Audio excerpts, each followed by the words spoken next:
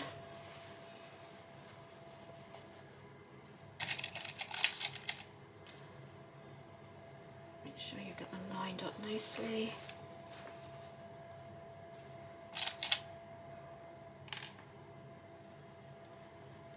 Okay, put that in there like that. Get that nicely and finished off like that, and finish that last piece in there. And you're done with that piece. And then we will come and do the next piece, okay? Okay, if you come round and you think, oh, that's a bit too floppy there, like it's gone right down, just add a few more pins once you've got around, just to make sure that it is sort of sitting nicely, because you need to be able to sit and stitch this all nicely together, okay? So that's your middle piece put in. Now you're going to pin this middle piece to the top piece, okay? So I've got my top piece here. I'm going to find where that French seam is. It's right here. Take that piece and we're going to put this one in just the same as we just did the last one. So we're just going to come all the way around again, pinning it all the way. And what I did on the first one is I just went around and pinned it about on every couple of inches, 2 inches or so, and then I came in again and then popped more pins in, because I just felt it looked a bit like it might flop out on the machine. If you are happy just to do that on yours, and you're happy with it just sitting like that with a 2-inch sort of gap in between, then carry on and do that. If you feel that you want to have a little bit more, you're a bit worried that it might sort of fall out and come out of it a bit, then put more pins in. You know, it's entirely up to you what you do, okay? So just going to come in around here. There we go.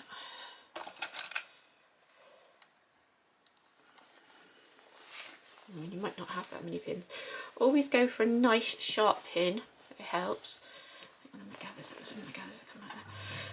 It helps if you've got some nice sharp pins. I try to renew mine every couple of years because they do get blunt. It's much easier if you've got a nice sharp pin which will just flip in through. You don't have to muck around too much with it. Just get a nice pack of pins. You can get different pins. I don't know if you've seen these before. You see those are much finer.